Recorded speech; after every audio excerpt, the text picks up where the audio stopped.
On this channel, we have often talked about a certain kind of thinker or figure in history. We try to keep it diverse, of course, but there's no denying that there's been a certain tendency in my choice of subjects for episodes.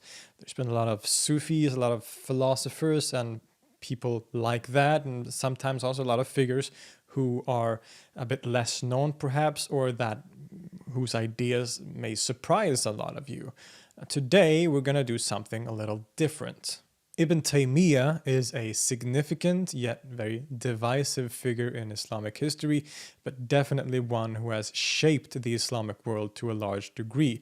Maybe not so much in his own lifetime or in the period following, but definitely today. Indeed, the ideas and thought of Ibn Taymiyya is one of the main inspirations between some of the more contemporary and modern movements within Islam, like the so-called Wahhabis and Salafis. Thus, Ibn Taymiyya can rightly be considered one of the main architects of the modern Islamic world. But who was he, and what were these ideas that made him, well, both so divisive and controversial, but also so loved by many others?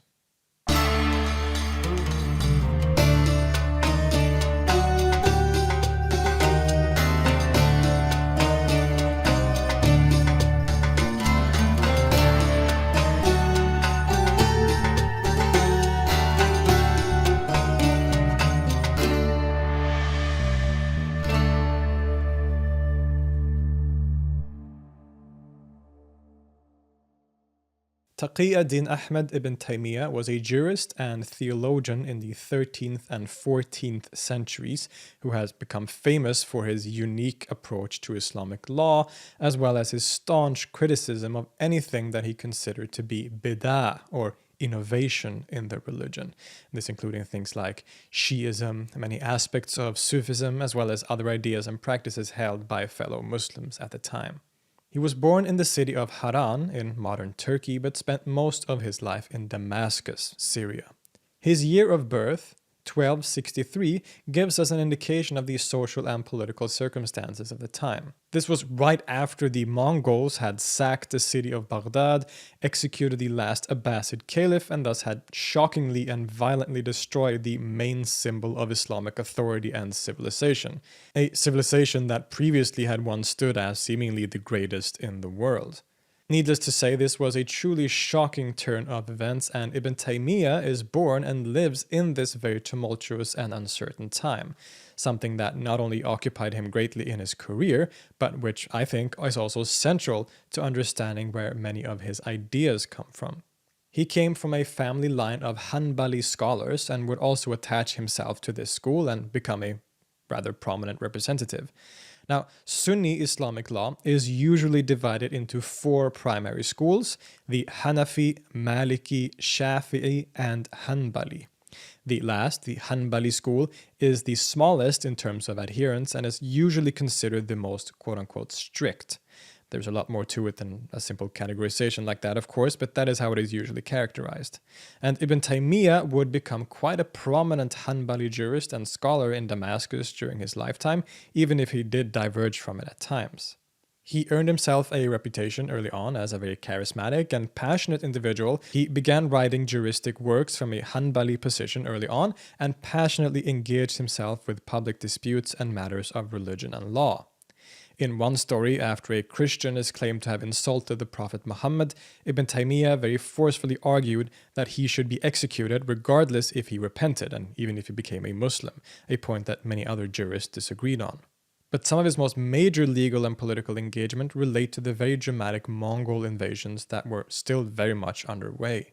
Ibn Taymiyya lived in Damascus, which was mostly ruled by the Mamluks with their base in Cairo, Egypt.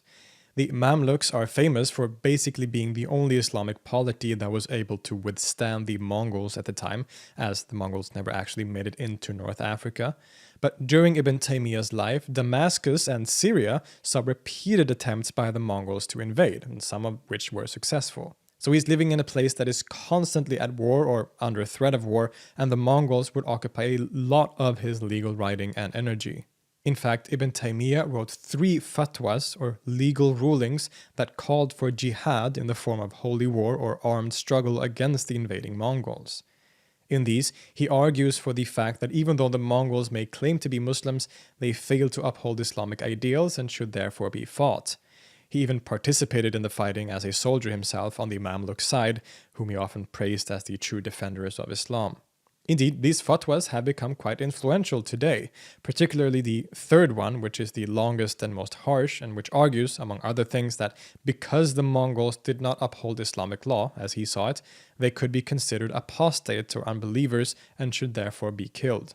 This way of justifying armed jihad by deeming others apostates or unbelievers, known as takfir, is one of the main ideological tools of violent jihadist groups like Al-Qaeda or the so-called Islamic State, and they often use the fatwas of Ibn Taymiyya in particular as inspiration.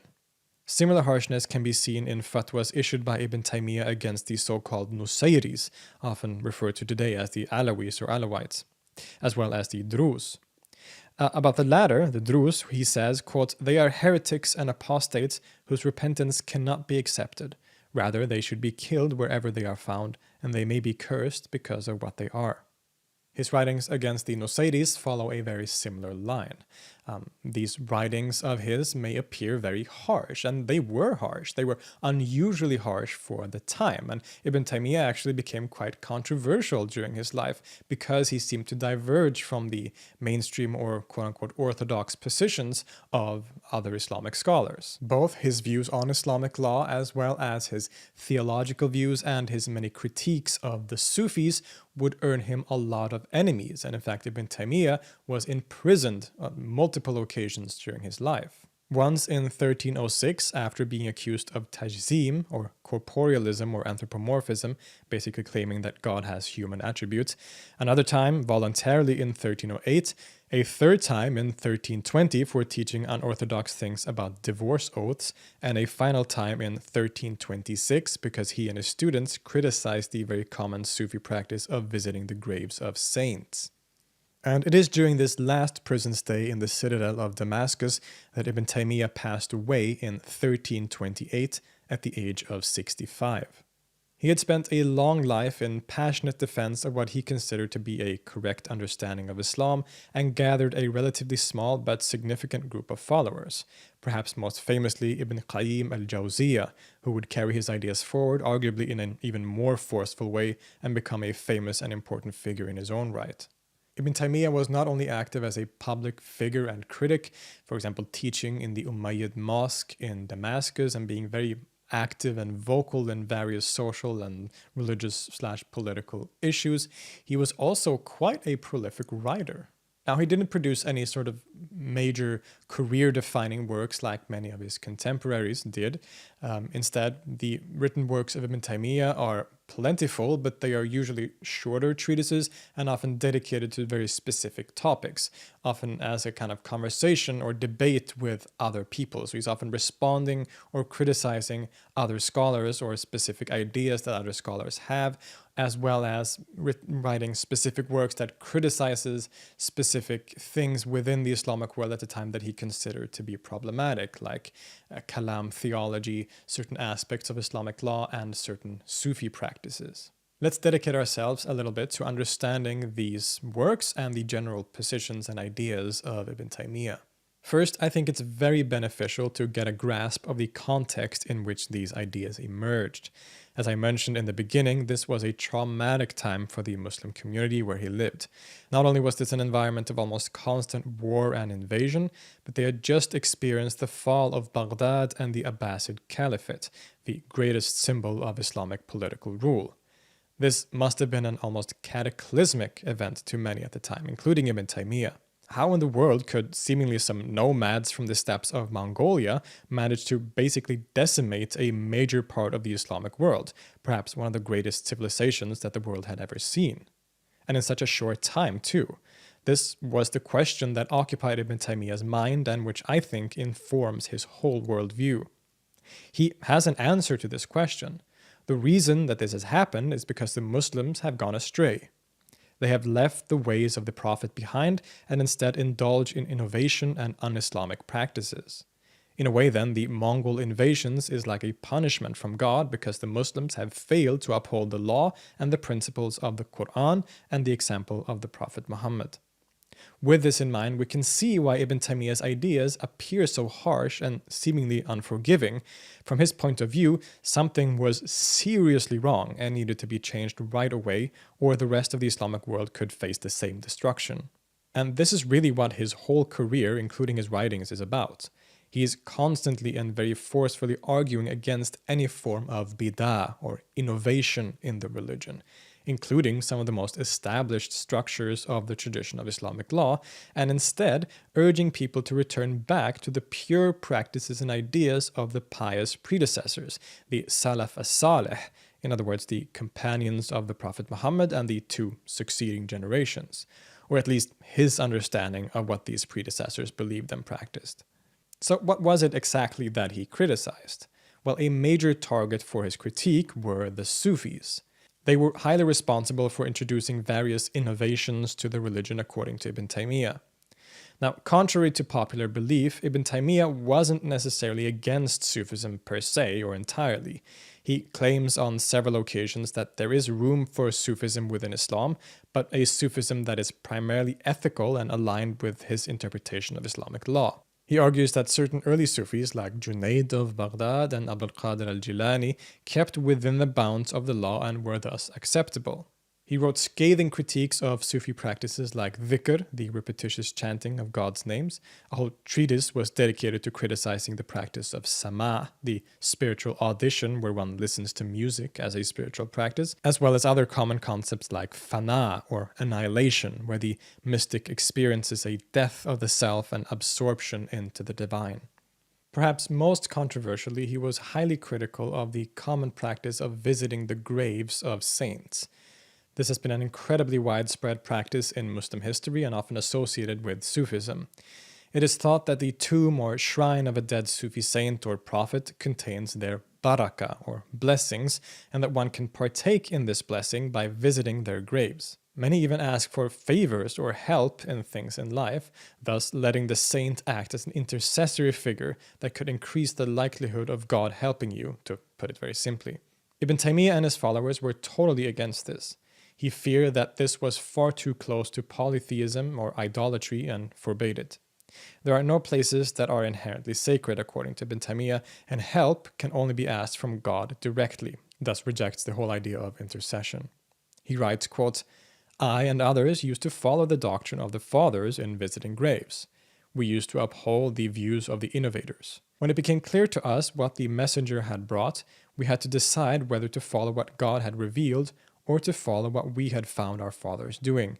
It was obligatory to follow the messenger." This position that he and his followers took was very controversial at the time. Sufism at this point was basically the mainstream form of Islam, and by having this opinion about the visiting of graves, Ibn Taymiyyah seemed to undermine the entire power and authority of the different saints. Ibn Taymiyyah basically forbade any form of pilgrimage to one of these graves or shrines, or any travel really with the express purpose of making one of these visits, even if it was to the grave of the Prophet Muhammad in Medina himself.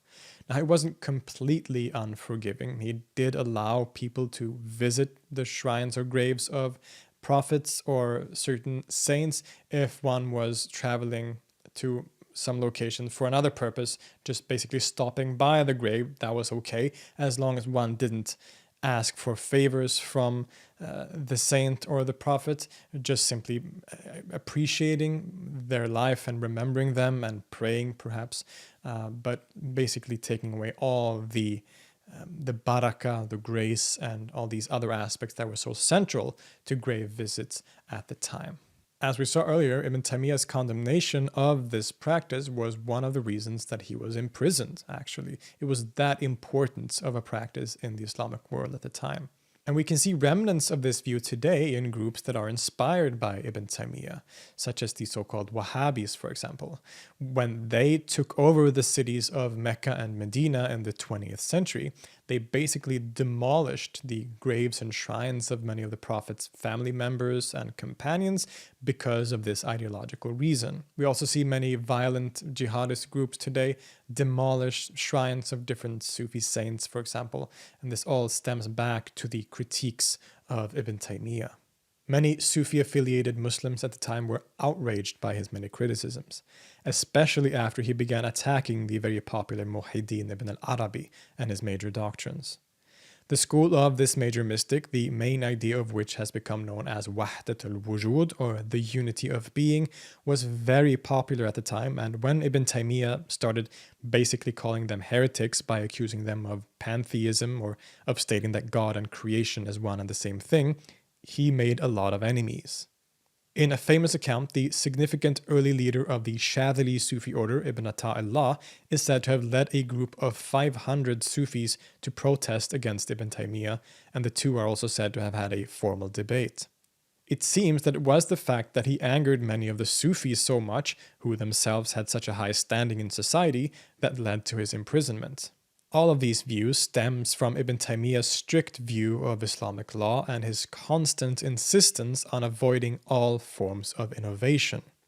And this strict view of innovation was quite unique at the time.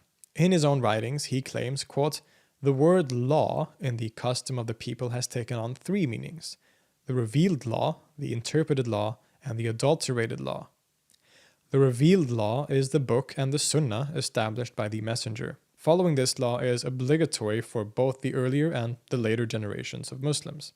The interpreted law is the rulings in which the scholars exercise independent reasoning, or ijtihad. It is permissible to follow the authority of a founder among the founders of the four Sunni law schools. And lastly, the adulterated law includes the fabricated hadiths, wrong-headed interpretations, and misguiding innovations that have been introduced into the law but do not belong to it." To Ibn Taymiyyah, all forms of innovations are wrong and belong to the category of adulterated law. If a certain idea or practice was not observed by the Prophet or his companions, the Salaf, then they had no place in Islam. This was not the mainstream position at the time. Of course, one was very careful about introducing innovations into the religion, but many innovations were seen as good innovations and accepted on that basis.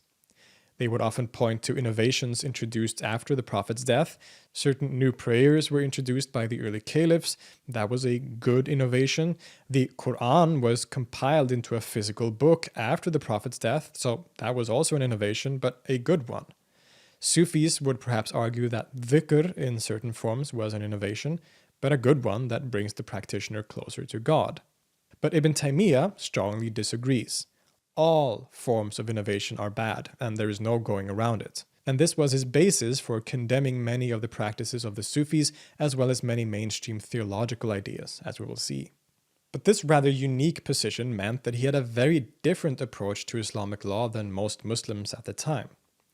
During his life, Sunni Islamic law had since long developed into the four primary schools, the Hanafi, Maliki, Shafi'i, and Hanbali, to which he belonged. And in general, the approach to law was that of taqlid, or imitation of following already established legal precedents. For example, a Shafi'i had a long tradition of previous juridical argument that he could draw from and make judgments. And usually he didn't have to actively go back to the original sources and interpret them again to arrive at a conclusion. That job had already been done by his predecessors in his legal school. Now, while Ibn Taymiyyah did technically belong to the Hanbali school, he also shows clear signs of being critical of the whole system. He rejects the reliance on taqlid, or imitation, and instead puts a heavy emphasis on ijtihad, or independent interpretation. Not necessarily based on one's rational deductions, but on going back directly to the Quran and the Sunnah and finding the answers directly there. He believed that these texts had all the answers and that the pure Islam of Muhammad and the Salaf could be found there by reading them directly and not by slavishly following one of the established law schools. Now, since no human being can escape his own interpretive framework, Ibn Taymiyyah ends up usually interpreting these sources from a Hanbali perspective nonetheless, but not always. There are instances where he diverges from it and sometimes even holds opinions that none of the law schools seem to, like in the famous case about divorce oaths. In any case, this is the basic approach to law that Ibn Taymiyyah has, as well as basically the fundamental core of Salafism, which has become so prominent today. It is a rejection of tradition and instead the belief that one can find the more pure and original version of the religion by going back and reading the original sources. Indeed, this rather unique approach has inspired many of the more modernist and contemporary movements within Islam, as we will see later. But this also informed other aspects of Ibn Taymiyyah's thought as well, for example, his theological ideas. Now, to Ibn Taymiyyah, theology actually was part of the more wider category of Islamic law, and so the approach that he has to the Sharia, the Islamic law, is essentially the same that he has to the theology of the religion. As we saw in his biography, he was continuously accused of corporealism or anthropomorphism, and even actually imprisoned because of it. But where does this come from?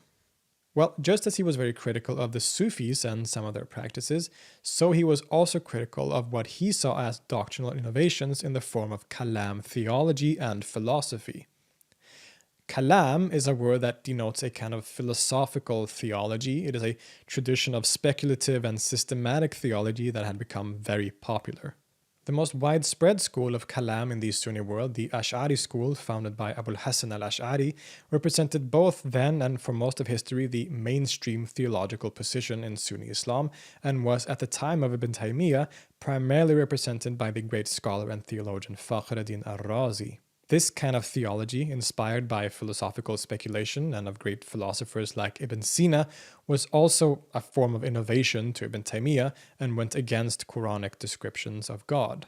In the Kalam schools, including the Ash'ariyya, many verses in the scriptures, the Quran, were read symbolically, and one was very adamant to have God be completely beyond any creaturely qualities.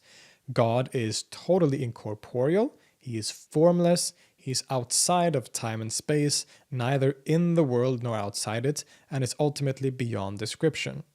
So any descriptions in the Quran that seem to apply human attributes to God were read metaphorically by the Kalam theologians. When the Quran says that God has a hand, it means that he has power, for example, not a literal hand. Ibn Taymiyyah responds to this approach in critical terms. In his theological works such as the Wasitiyya, the Hamawiyya, the Bayan al-Talbis al-Jahmiyya, and the 11-volume-long Dar' al-Ta'rud, Averting the Conflict, he attacks theologians like al-Razi and instead presents his own perspectives on theology. These works and ideas would become central to the theological positions of groups like the Salafis and the so-called Wahhabis today. Now again, Ibn Taymiyyah belonged to the Hanbali school, who had generally rejected Kalam and instead followed their own theological inclinations. Famously, they rejected the symbolic reading of Quranic verses, instead opting to take God's word for what it is and trust in the word used in the text. That doesn't mean that they had a completely anthropomorphic view of God, though. Rather than accepting outright that God has a hand, for example, they argue that one should accept what the text says, but not inquire further about what it means. If the text says that God has a hand, then we take that at face value, but we don't ask what it means. This is an idea that has often been known as bila kayf, literally meaning without how, or without asking how, sometimes also without modality. Some would argue that this still counts as anthropomorphism, but it's still a bit more complicated than that. It's a kind of acceptance of our ignorance regarding the nature of God, and of thus trusting in the word of God without trying to use our human faulty minds to understand what that's supposed to mean in a more real sense. Ibn Taymiyyah, being an adherent of this school essentially, takes basically the same positions. But in some respects, as is usually the case, he also diverges and goes even further than his fellow Hanbalis would sometimes. While he never states that God has a body or human attributes as such, and we should be very careful in keeping this in mind, he nonetheless rejects the incorporeal and non-spatial God of the Kalam scholars. Quote, Ibn Taymiyyah is decidedly empiricist. He claims that nothing incorporeal and non-spatial exists outside the mind. Something existing outside the mind must be accessible to the human senses, and God is no exception. While God cannot be seen in this world, he can be seen in dreams, and he will be seen in the hereafter. Ibn Taymiyya himself says, quote, "Whatever cannot be sensed with the five senses is nothing but a non-existent. The generality of the Salaf and those who affirm God's attributes maintain that God can be witnessed, seen, and sensed." So Ibn Taymiyyah rejects metaphorical readings. He wants to claim that if the Quran states that God has a hand, then this is true, without having to explain it away as a metaphor or something. Quote, "Everything that his creatures are endowed with of perfected qualities, the Creator also possesses. Also, every fault which his creatures are declared above, the Creator is declared above them. So all positive qualities that humans have, God must have them too, otherwise that would imply an imperfection in God. This includes that, quote, Ibn Taymiyyah says that God is moving because, as he argues, a God who could not move on his own initiative would be inferior to creatures who can move. And similar arguments are used to argue that God indeed does have hands in a literal, albeit non-human sense. Ibn Taymiyyah is careful to point out that this doesn't mean that God has them in the way that humans do. He has them in a mode of his own. Quote, "If one was to assert that God does not have a hand of the genus of created beings, that is in the sense of a limb, then this is true. If, however, he claims that God's hand is not additional to these seven attributes, he has grossly erred."